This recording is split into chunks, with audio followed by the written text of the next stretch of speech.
Hi, I'm Kevin Richardson, and welcome to this segment of Teach to Inspire Journal. We're talking today with Angela Jenkins, a food activist who food activism has taken you a lot of different places, and I don't even know where to start, but we'll start with, I guess, what the current manifestation of that is. You're writing a book. Yes, I am. I'm writing a book. It's called Destination Real Food, Roadmap to Navigating Our Food System, basically. So. Wow. So what does that entail? Does that entail what we buy in the store as well as what we grow in the ground? Yes, all of it. That's going to be some book. Yeah. I think food systems are that thing that is something that's ill-defined kind of in the background of our lives. And so when we start thinking about what it is that influences our actual intake and our health and in our communities, in the environment, food systems isn't even part of that conversation for the most part. So it doesn't seem like it. No. Most people are like, what's a food system? Yeah. A what? It's like, I'm hungry, I should stop somewhere and get something to eat, basically. Right. Yeah. Right. Yeah, so it's a conversation that's not really being had. And so as a dietitian, when I started looking at what it is that influences our health, I thought, oh my gosh, this really gets bypassed, and it's something that really needs to be understood more in order to truly influence our health. So that's where kind of the idea came from. It's not it's not commonplace. So Right, and that's kind of combined experience that you've had of being a dietitian, working with people for 20 some odd years now, or longer than that. I think officially 30 now. Wow. Okay. Yeah. Yeah. So, yeah.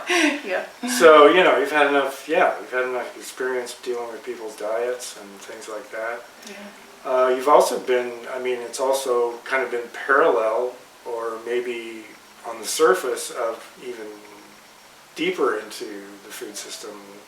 You've been involved in trying to bring back sustainable agriculture in this area, in southwest Missouri. It's where we are, what we're talking about, for that long as well, probably.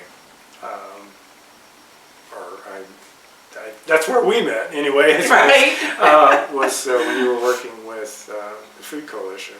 And so it just seems to be getting deeper and deeper. You seem to be getting deeper and deeper into all aspects of that. You've been dealing with more the everyday. You work in a health system, so it's when people are in healthcare, and then that's kind of seems to have rippled out from there into everyday life. Yes. Yeah, I think that's actually a very good way to put it. I started when I started working for a local healthcare system. I was a pediatric dietitian for 16 years, and so one of the things that I got asked to do was to start doing pediatric obesity outpatients. And in doing so, we had gotten started with it, but the volume became so great so quickly that I had to stop doing them, and they had to shut them to the actual outpatient dietitian. So that was one of the precipitating things in my career, that I started thinking about the food system component of it, because I thought, what is really going on here? Why are the obesity rates rising the way that they are? Because in my experience in conversations with in clinical settings, the kids were not eating that much. They really weren't eating that many calories. So I started looking at it, and I thought, there's got to be some other influence here. And when I really started diving into it and asking the additional questions, I thought, oh my gosh, it's our food system, which sounds like a big jump. But it is our food system. It's the way our food is raised. Agriculturally, the animals in the industrialized food system, the antibiotics that they're fed, the way that our plants are actually grown has actually depleted the soils, not necessarily of the nutrients like a lot of people think, but of the microbes in the soil. So when you start looking Yeah, when you start looking at the microbes in the soil and what's going on there, that part of it is almost lacking, almost completely. So we're trying to we're trying to grow food in dirt Right. and not in Hopefully. soil. Yeah. And so I'm actually taking some classes right now to learn a whole lot more about that, and it's just been mind-blowing, actually. Yeah. So it's been a whole lot of fun, but... It's interesting. I hadn't thought about it, but that kind of, and I'm sure you knew this way before I did, but with the research now about gut health, it corresponds completely to where our food comes from. If we're eating fresh food, the biome of the earth has to be good, just like our gut health has to have a microbiome, healthy microbiome, in order to absorb nutrients. Right, exactly. There's huge parallels there. The interesting thing when you really get into the nitty-gritty of it is that the biomes are different, but it's the same. It's the same parallel. It's absolutely the same. So the integrity of your gut and the microbiological base is supported by what it is that we eat. And basically the plants do not grow properly with the right integrity without the right microbial base in and around their root systems, as well as on their leaves and that sort of thing. So, Wow. yeah, it's fascinating when you start diving into it. It's really mind-blowing, actually, when you think about it. And it's just something that, because it's interesting, because I think, would you say that the food system that we deal with mostly, going to the grocery store, that's where we generally buy most of our food. Mm-hmm. A lot of us want to support organic farmers and things like that, but there's a budget, and trying to do that on a budget and everything. It is real for a lot of people. And the fact that that was supposed to make things better. We could feed more people by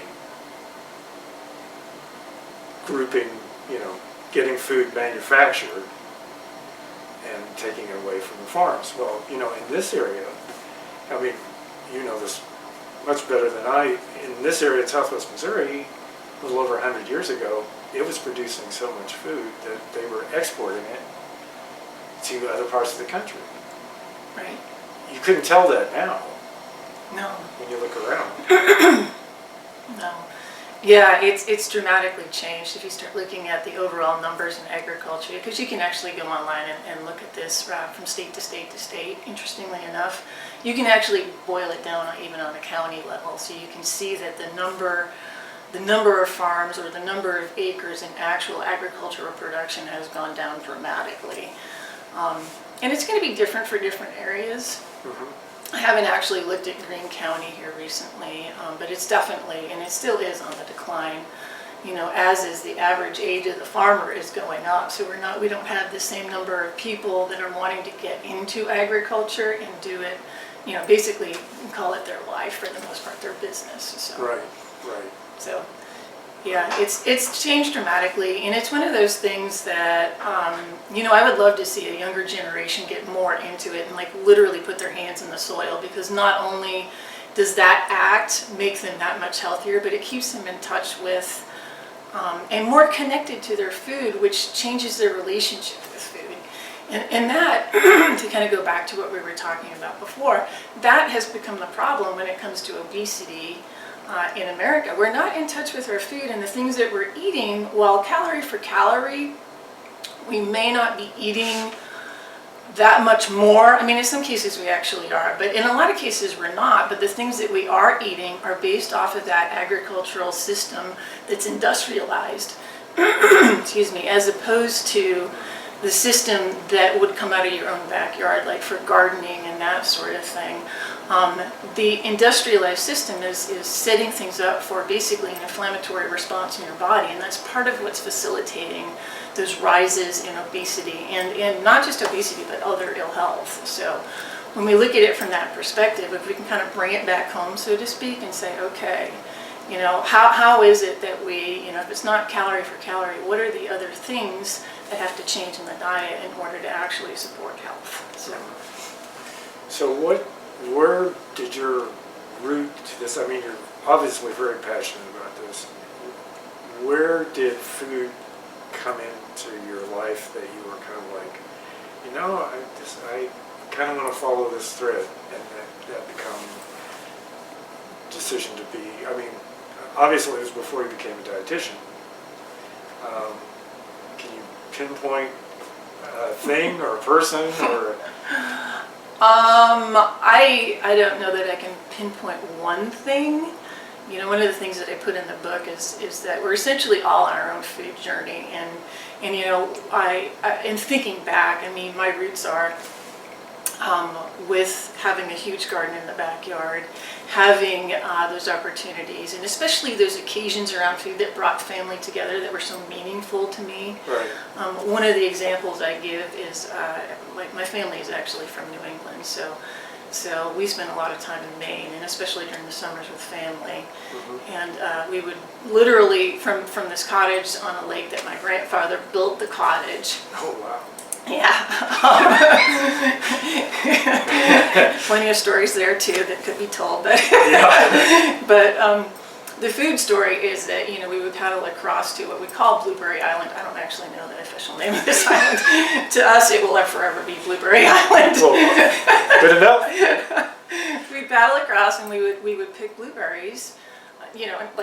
Buckets full of them, come back and make the best blueberry pies ever. So it's those experiences around food that, you just remember those things, and you're like, that was so much fun, that was really cool, and, we worked really hard to get those blueberries.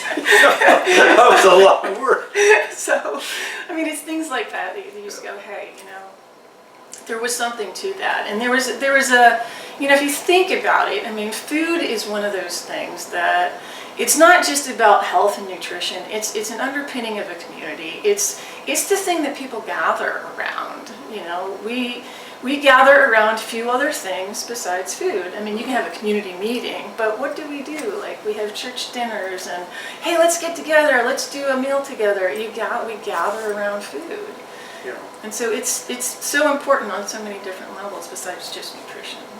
I mean, yeah, I could look to my own family's life, my family growing up, and my family, that's my family, and you hear research, that's in good times, in average times, in really hard times, it is a fact that they did research that, around the table, the kitchen table, is when families make major life decisions. It is the place where life is shared. Yeah.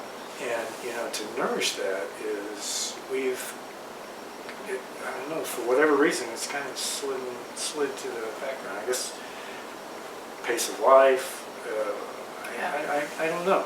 So, your life in the book and in your life, you have taken different venues to both to explore that more and to support the local system.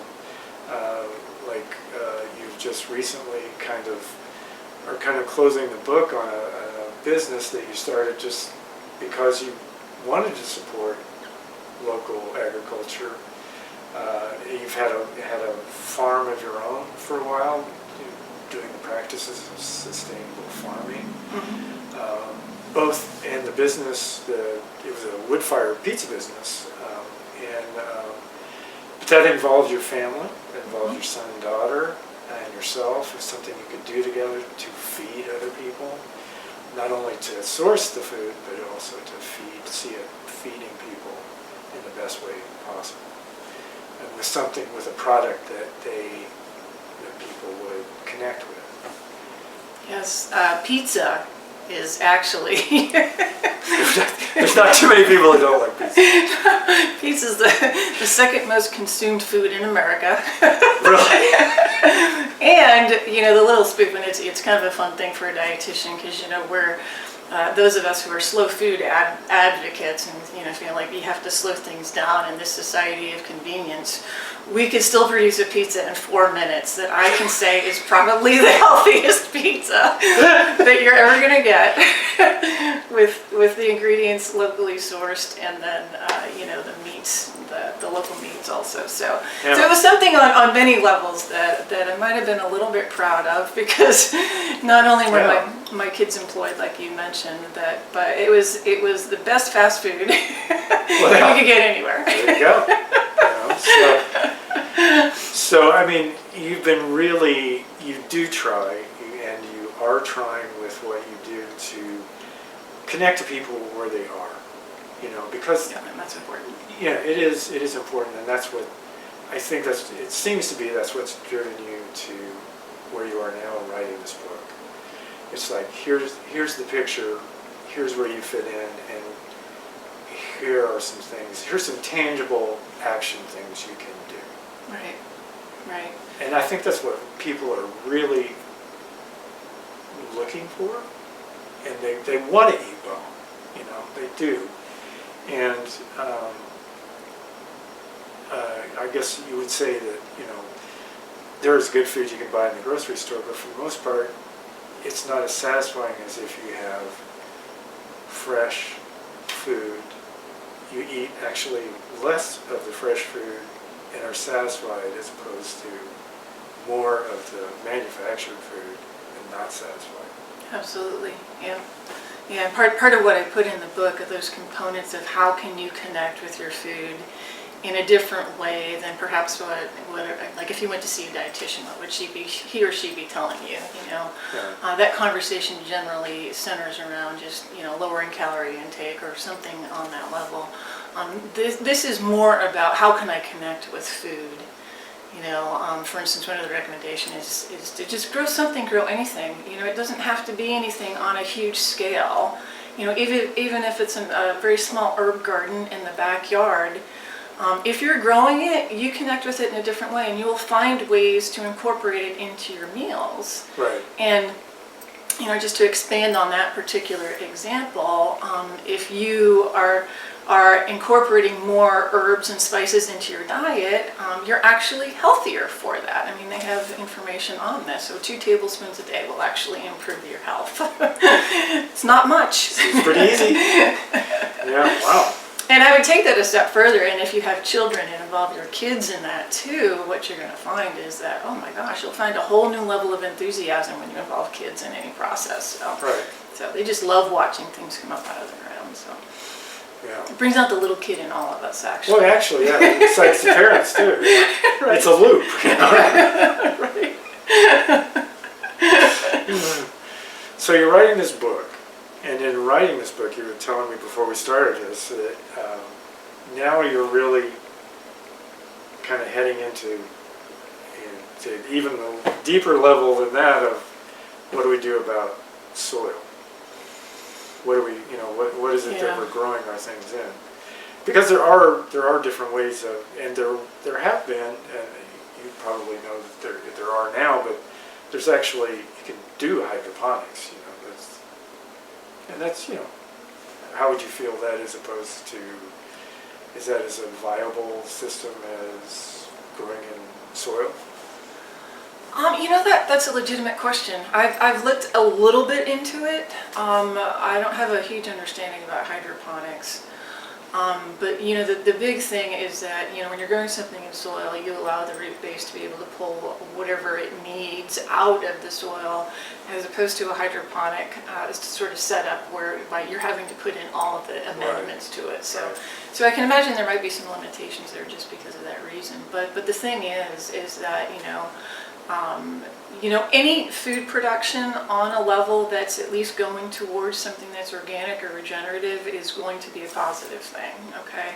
So, I mean, you can produce a whole lot of food from a hydroponic sort of setup, and actually I've known some pretty large-scale growers that have done some pretty amazing things, and when you test the nutritional composition of those food products, they're very good. So it's not, I mean, it's hard to know, and if you have a setup somewhere that, we have one actually here in Southwest Missouri that, I mean, they're growing a lot of food and they're actually putting it into institutions. So and that's local food. I'm all for that. So you can support your local growers in that way too. Sure. Yeah. Absolutely. But now that I think about it, it's like, well, that takes a lot of actually infrastructure that doesn't exist in order to make that system, whereas soil is already here. Well, dirt Dirt is here. Soil is questionable. Okay, Yeah. so that's the difference. That's the difference. Most of us think, it's like, well, you just put it in the dirt. And it grows. Yeah. Well, sometimes it grows. Yeah. Now, if you have soil, it's more likely to grow. Yeah. Yeah. And you got to tend it a little bit too. Yeah. Yeah, you can't just plant it and go away. Yeah, we've dug in the weeds together before. Other things grow. Right. Things you don't want there grow. If the proper biology is not there, is what I'm really understanding now. So these classes have been just so much fun for me because I'm like, oh, that's how you get rid of Bermuda grass. At last. Right. Forever. Ooh, I like the sound. We need to telling talk you. after this Yeah, is over. right. This is new to me. Now I know. Now we have something to talk about. So, where do you feel like, I'm going to say, I usually ask people, what do you feel like, what's next? Do you have a plan, or what feels like next? It's with this new, from doing the book, kind of this new study of soil, dirt and to soil. You said before we started, you kind of feel like things are shifting maybe more from what the thread has been, being a nutritionist, to something else. Yeah, and I don't know how to answer that, besides that I'm all about going with the flow. Yeah. And nutrition has been such a huge part of my life, and understanding, or digging into more of the understanding about how the soil composition actually impacts the nutritional quality of the plant is obviously a natural extension of what I do. So I've already, like you mentioned before, I have done quite a bit, like with the farm, and then after leaving the farm, even with my own gardens and things like that, and growing, and literally just playing with my food, and understanding more about it. It wouldn't be a stretch for me to kind of step out and do some more with the soil biology and that sort of thing. I'm not quite sure what kind of form it's going to take yet, but it's so much fun to learn about, and you actually have to look under a microscope and look at what the actual biology is that's in the soil in order to figure out what you need to do to help it. So it's the same thing that I do with food, essentially. Okay. Right. So you have a diagnosis of something. If food is truly medicine, then you would be able to correct that with some sort of food. Same thing with the soil. The deficiency is just not necessarily with the micronutrients, though, as it would be for the human body. It's with the microbial base. So learning more every day, all the time. So. Wow. Well, it sounds exciting. I know from my wife's research and stuff into the gut health, it is so important. And then where our food comes from, having that parallel just makes so much sense. Yeah. So it sounds like, I don't know, it just sounds like everything is kind of integrating, and that's the beauty of watching you since I've known you evolve, into this, following this passion for food, and just following what the next thing is. And on all different levels, both your personal level and your community. You've always been a very community-minded person. That's how we met. So it's just fun, and I really appreciate you sitting down and sharing kind of where you've been and the excitement of where you are now and where that may lead.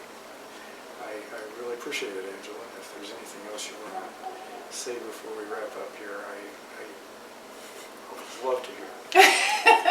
I don't know that there's anything besides thank you, Kevin. I mean, it's truly been a pleasure. I mean, I think we've known each other for almost 10 years now. yeah. I think we're in it for a full decade, and Yeah. the just like other things, kind of the intertwining of our crossing paths periodically, and then I just appreciate the opportunity to sit down and talk with you too. So thank All right. you. Well, it's been great. It's been great. Thank you so much.